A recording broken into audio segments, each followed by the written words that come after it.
Should Gannon have apologized to Demarcado? Look, if Gannon apologized, then obviously he felt the need to. So I'm fine with that. That's a coach going up there and being a leader. And after you wait 24 hours, you know how that is. Emotions during a game, after a game, when you watch the tape, it's never as good as you think. It's never as bad as you think. When you take those 24 hours, turn the page, move on, you reassess everything. I think that's what happened with Gannon. But I will start with this. What Demarcado did, that's inexcusable. That can't happen, especially at the NFL. You see it at high school sometimes. You see it at college.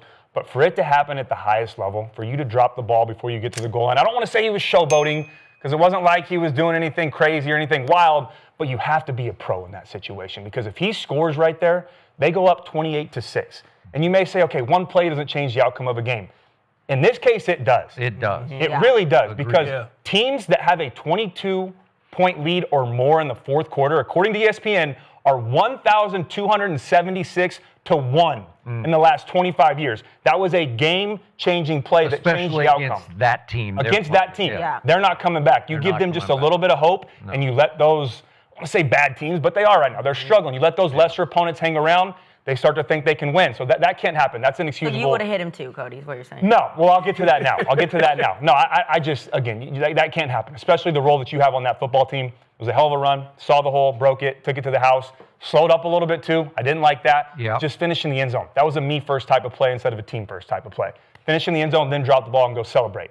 But now when it comes to what Gannon did, initially, I had to watch the video a couple times, and it's tough because we don't have sound. So I would have loved to hear what he was saying in that moment to get a little bit more context, but I was okay with the first hit. When he walked up and smacked him in the chest, and I've been there, after a pick or something happens, coach walks up, hits you in the chest, a shoulder pad, taps your helmet. Hey, wake up. Get your ass chewed a little bit. Let's get back. Let's get ready to go. Yep. That's how I felt it was initially. But the second hit when he was walking away, and it looked like he kind of reared back and gave him a good swing, and it knocked his headset off. It was open-handed. It was open-handed, but it was still forceful. Yeah. And that second hit to me, the first one I'm fine. Hey, wake your ass up. Don't do that shit again. Let's go. Yeah. That one, and you see the coach too, added context. The coach is coming over to grab him by his hip. So you know it was a little more heated, and he needed to break that up. So the second one for me, I think he could have went without because that tells me that Gannon lost his cool a little bit. And he got a little too emotional in the moment. That's why he apologized. I don't think he apologized for the initial hit and talking to him. I think he apologized for the second one. And he went to the team and said, hey, that's on me. I've got to be better. You have to be calm in that moment. I know you're frustrated. Everyone's pissed. That's an inexcusable play. That can't happen, but you're the head coach of this football team. To me, I don't want to say hit a player because it's not like he's over there punching him, but to let your emotions get the best of you in that moment, I think he could have been better. So, again, I don't mind the initial contact. I don't mind getting fired up on the sideline. This is a grown man sport. People's livelihoods, I mean, a lot of money's involved. Their jobs are involved. So emotions are going to be high, but you have to control yourself a little bit better if you're Gannon in that situation. I mean, he gave him a little shove. And he's a coach. He ain't no boxer, so he ain't going to be accurate with his little hit. He probably tried to hit him on the chest as he was walking off. I don't have no issue with any of it. Okay. Because it was that crucial of a play. We're all adults. And you don't know their relationship.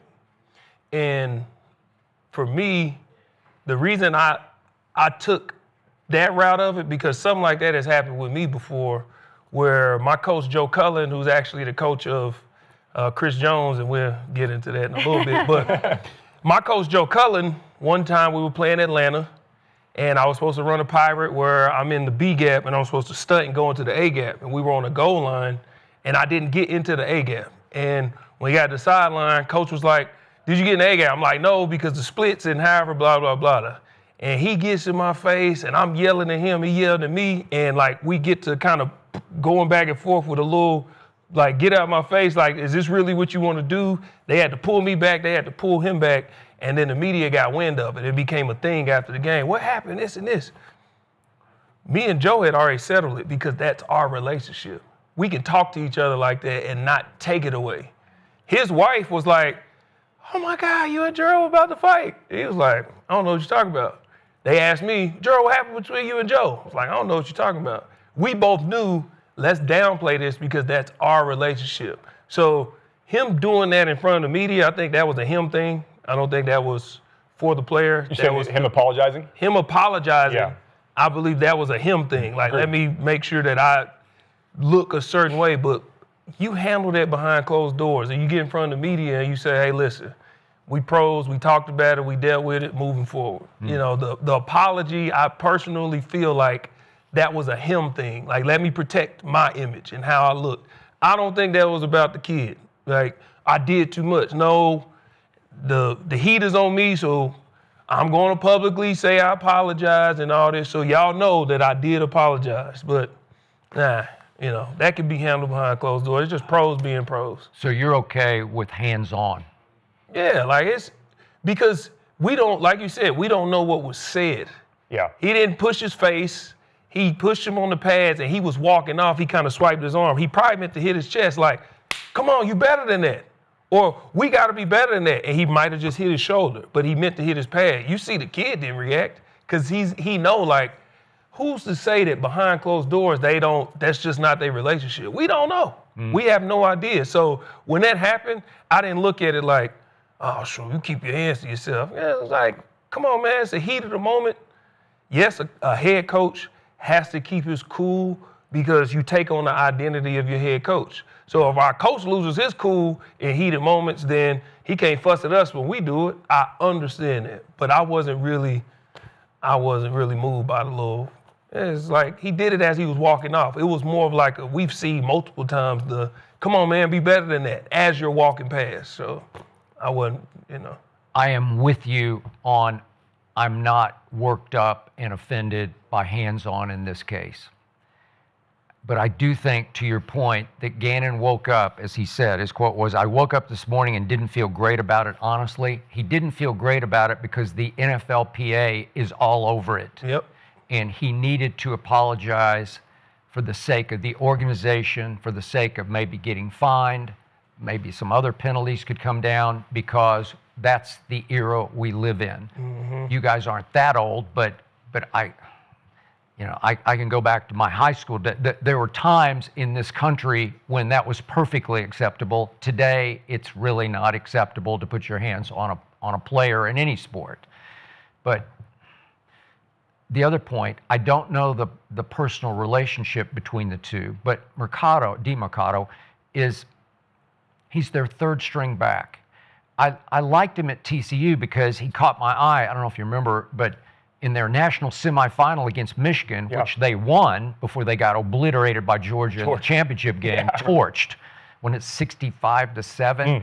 But in the semifinal, he went for 150 yards against Jim Harbaugh's Michigan. And I think Jesse Minter there? I guess he was as the coordinator. Yeah. So that was impressive me. He caught my eye, and I thought he'd be a 4th or 5th round pick, and he didn't get drafted.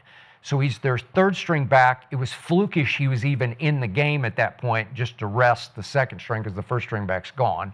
But look, the point for Jonathan Gannon is that there's a way to deal with this for the sake of the football team, and that wasn't it. Because you can't make the kid feel any worse than he felt at that point. He's being consoled by one of the offensive linemen. I'm going to hark back to my days with Jimmy Johnson and the Dallas Cowboys. And I had my clashes with Jimmy because he clashed with everybody. But he took over that football team, replacing the great Thomas Wade Landry in Dallas, Texas, as you well know. And they broke through a year early because he created a force field unlike any I have ever experienced because he motivated by fear. That football team with 3 Hall of Famers, really 4, on their way up, they were ascending at that point, were scared to death of Jimmy Johnson. So how did he drive home his point? In that 1992 breakthrough season that you see in the current Netflix documentary, they get to the final game of the regular season with a chance to go 13-3 and clinch the 2nd seed to the 49ers, and they were going to have to end up going to Candlestick to win the championship game, which they did. But the last game of the year is against Ditka's Chicago Bears at Texas Stadium. And they're up 27-0 going to the 4th quarter, and he takes Troy, Emmett, and Michael out of the game. They take their pads off and sit on the top of the bench, not down in the seats, but up on top of the bench because they're having a good old time because they're 13-3. Here we go into the playoffs. And what happens? The backup running back fumbles twice in the 4th quarter. A kid named Kervin Richards, a 4th-round pick out of Pitt.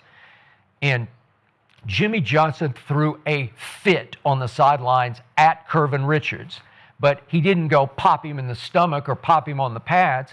He ignored him until Monday morning when he cut him. Going to the playoffs, he cuts Curvin Richards, the only backup to Emmitt Smith. And I'm like, what? Whoa. What if Emmitt gets nicked? What if you need Curvin Richards for a play here or there?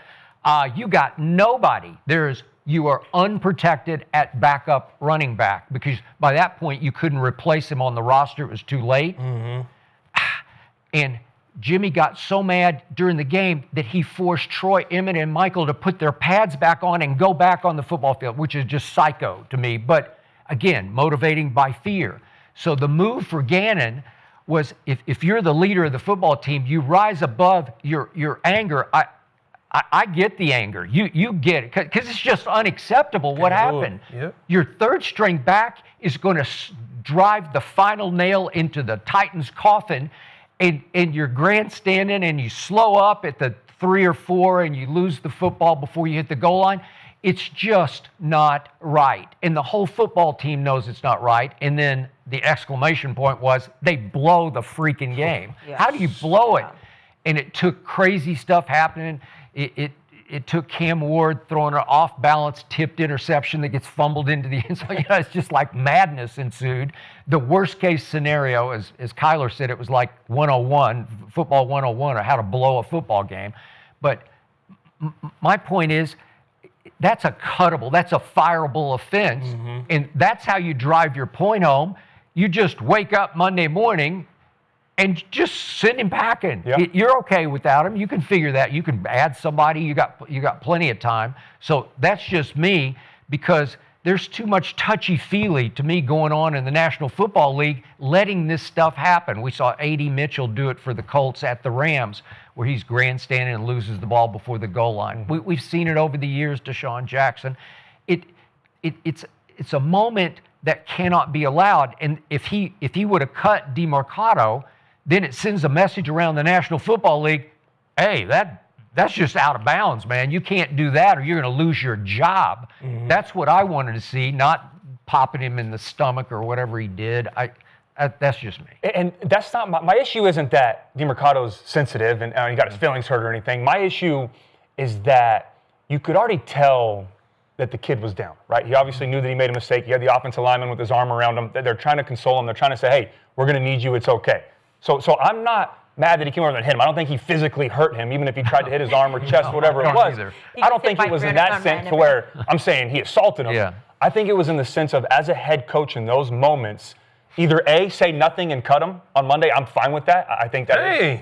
Cut him. Cody, that's the Y'all both agree to cut him? Cut him. If you're going to, gone. I'm telling you, man, that is, people's lives are on the line with this stuff. Your job is on the line. Gannon is not solidified in Arizona right now. You know, this is, his future is coaching for the Cardinals. So that puts him up at what at that point? 28? They would have put him up 28-6. Okay. And the game would have been over. There's no way that Tennessee comes back. 28-6. Yes. Yeah. Right? It's 12:51 left there's in the 12 game. 12 and a half minutes left to go, base. 12:40. Right. 12:51 left in the game. You go up 28-6. But you didn't score, so you're still up 21-6.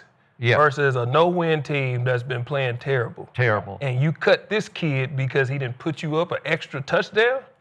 What about everybody else? Okay, but what about everybody else that just like tricked the game off? But we're going to cut him because of this one mistake. This is a young kid. He's a third-string guy.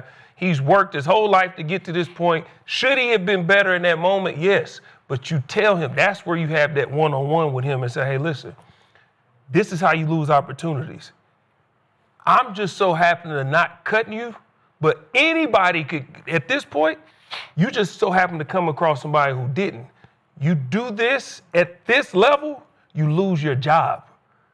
But to cut him over a mistake when all of the other stuff that took place is why they lost, that wasn't why they lost. It just would have put the game away. But that wasn't why they lost. So you're going to cut him, a young guy, over a mistake? Okay, but do you disagree the game, if he scores, it's over? Is it over? Yeah, the game is out of reach, but it should have been out of reach anyway. Yeah, but the problem I have... Playing the Tennessee Titans and you got Kyler Murray at quarterback. Okay, so you're saying, so if you don't cut him, say you don't cut him, you think and this goes back to, and maybe this is the boring quarterback answer, but you think publicly shaming him like that on the sideline, knowing, and again, we don't know their relationship, but you've got to know how to get the most out of the player. It didn't seem like to me that Demarcado was the type of guy that's like, man, okay, yeah, I need you to yell at me, I need you to cut. You could tell he knew he made a mistake. Right. So I'm saying you going over there and publicly shaming him, fine. The first time hitting him on the chest, letting him know. That's more publicly shaming than getting cut, losing your job. I would way rather keep my job than take a little. A little pat, was it too much? Oh, should he have apologized? That's the question. So that is more publicly shaming than go home. No, it's not. I'd way rather keep my job. This is national news because he apologized. If that would have blew over. We done had a lot of stuff happen since then. He apologized, so now it's like, okay, he apologized. Should he have apologized? That's the thing. If he had cut him, now it's like, well, God dang. Like, but what message would I send to you in the locker room if you were on that team? You'd be like, God, like this guy's serious about us. That's fair. Turning this thing around. It is, but it also can send a message by not cutting him that, hey, he gonna yell at me, he gonna this and this. It might have got a little heated, but he believes that I can fix it. He believes that we all made mistakes. Everybody makes mistakes. You can learn from this. Opposed to make a mistake, gone. That's not. We're not talking. The issue I have, I get what you're saying, and I'm not disagreeing. But the issue I have is that it's not like he dropped the pass or he had the ball and he got hit and they knocked the fumble out. That was a selfish play. I'm not saying Demarcado is a selfish player or person, but that was a me-first type of play, and there's no place for that in the NFL. That can't happen. And it's not like this is the first time this has ever happened. It has happened over and over and over again in the NFL. And I also think a factor in this is he's not your star running back. He's a third-string player. So the issue that I have with... So you don't play him again? So what? Now he just takes up a roster space and you hit him, and now it's like, all right, cool, you just killed his confidence? Yeah, but so what message are you sending as a coach, though? Like, you said this with Jimmy Johnson, but look who's on his team. Yeah, he ran by fear, but look who's on your team. You're sending this kid home, cut him, go home. But what about the rest of your team? There's no reason y'all should have lost that game. So now it's like, you're making excuses. We gonna send him home. Let's cut him. If he hadn't done that, we would have won. Okay, what about everybody else? Now he at home. What you saying to everybody else? What do you say to Kyler? What do you say to the defense? There's no reason they should have lost, period. That one touchdown would have put the game away, but it's not why they lost. Y'all giving up their lead is why y'all lost. Y'all were at home versus a team that's been terrible. Wrong. What did he just say about his team last week? What did Cam Ward say about his team last week? We're ass. Exactly. So this is a game you shouldn't have lost anyway, but you go cut him? Send him home?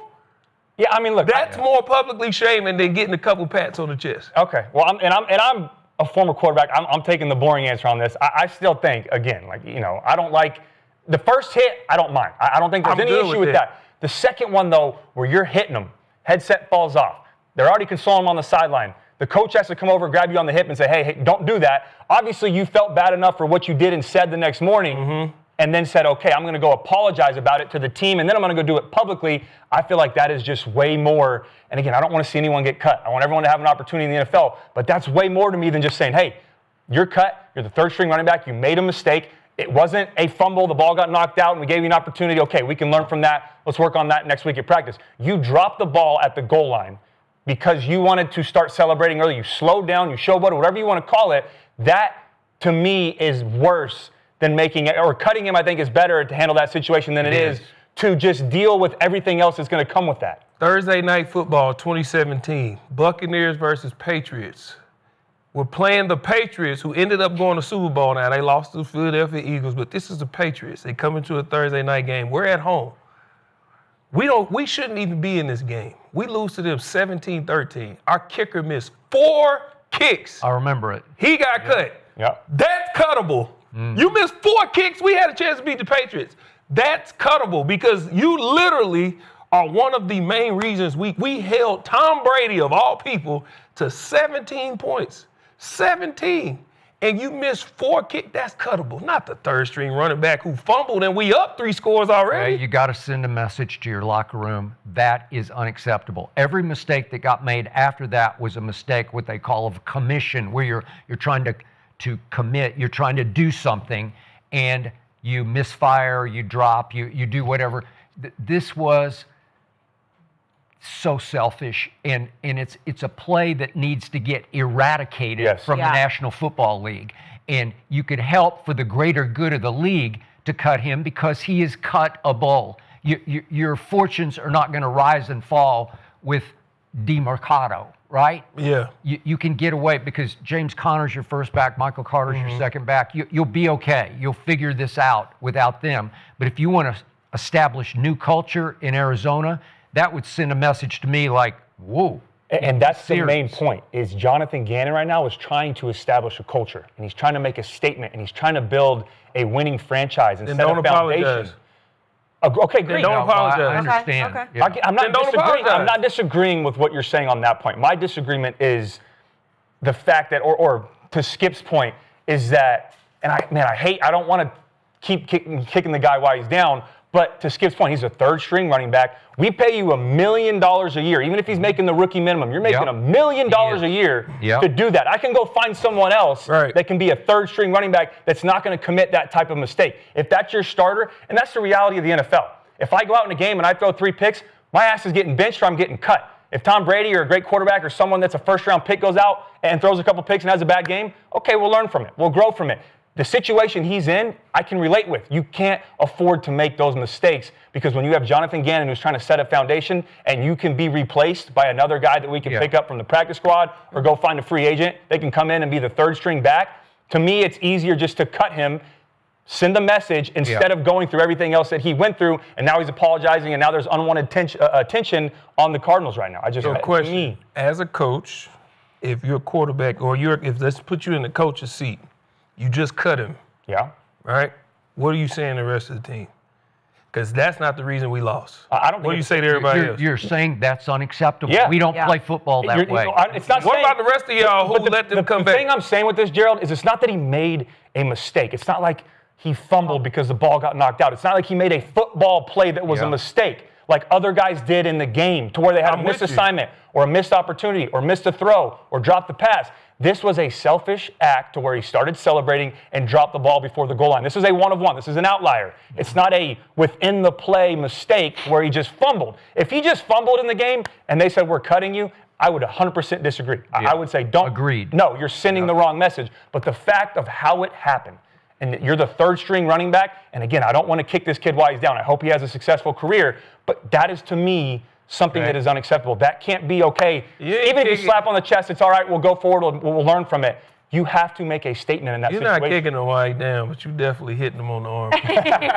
Yeah, Cody's like, cut him. Man, but like, it's the NFL. You know this, man. Like, it's a grown man wholeheartedly about the whole situation. Yeah. My only thing is you said don't publicly embarrass him by doing that on the sideline. But if you're cool with him cutting him. No, but my point is, if you're gonna publicly embarrass him and do all that and hit him and make a scene, don't apologize. But then say what after? Hey, we still need you, man. It's all right. You'll bounce back. That's not what happened in that moment. In that moment, to me, it looked like publicly shamed him, hit him. That walk away wasn't, and even if we didn't have the sound, that walk away wasn't like, hey, you're good, man. We'll get it back. That was a physical, and I'm not saying the hit. Look, I'm not worried about the hit. I don't think he hurt him. I don't think he hit him, anything like that. But the fact that you did that, and then you may need him going forward, or you're going to say, all right, let's bounce back from that. Demarcado, it's all good, man. We'll learn from it. Let's just go forward with our relationship. I'm not buying that. And being the third string running back, I've been on a lot of offenses. I promise you they're not like this. It's not like an Andy Reid and Travis Kelce. Yeah. It's not like a quarterback offensive coordinator relationship. It's a third string running back that you maybe talk to a couple times throughout the week. Maybe get some scout team reps, might get a rep in the game. That's not a relationship to where they are cool enough to do that. All right. By the way, Vrabel, Sunday night, Ramondre Stevenson from University of Oklahoma, fumbles. Was it first? I think it was first quarter when he fumbled. I think it was his first touch. Right touch. Everybody was fumbling. And Vrabel goes straight over to him, and he's not happy with him, but he says, suck it. I don't know what exactly. I'm paraphrasing, but he says, keep your head up. We're going to need you the rest of the game because they need him. And they did, and he was there for Vrabel. Yeah. When Gannon went off, he just lost it, and it sent no message to the team because Demarcado is kind of beneath the dignity of the head coach walking back and just obliterating him, like verbally and then hitting him. Yeah. It didn't send the right message to the team because clearly it didn't inspire anybody because they're like, damn, he lost it. Like our coach lost it. Cutting would have sent a different message the next day. That's coaches in charge. He's in control. He's setting, it's a new day in Phoenix, Arizona, right, for our football team. All right, so real quick on the other point. The other thing that happens, I'll mention the Sunday night game. So Keon Coleman, for the second time this year, gets punished, disciplined by Sean McDermott. So he doesn't play the first series in that game on Sunday night. And that was the second time because it was game 3. He didn't play the first series. I don't know what he did. I think the first time he's late to a meeting. Something happened in practice this week that required discipline on Sean McDermott's part. But to me, what does it matter if you miss the first series? What message does that send to Keon Coleman? Is that really publicly humiliating? That's just dumb. All it look on paper is he didn't start. Yeah, that's the only thing it hurts. Well, what does it matter? That's what I'm talking about. Discipline, like public discipline of shaming. That doesn't shame anybody. That's not going to teach him any lesson. Oh, you didn't play the first series? And then he came back and made a couple big catches in the game. Yeah, that situation, just give him a little fine, move on. I think, I don't agree. I could have been in the locker room pooping. and missed that much time. I'm actually there you go. Unproblematic quarterback Cody says, cut him. Skip says, cut him. Got it. But I have breaking news right now. We just found out in this moment.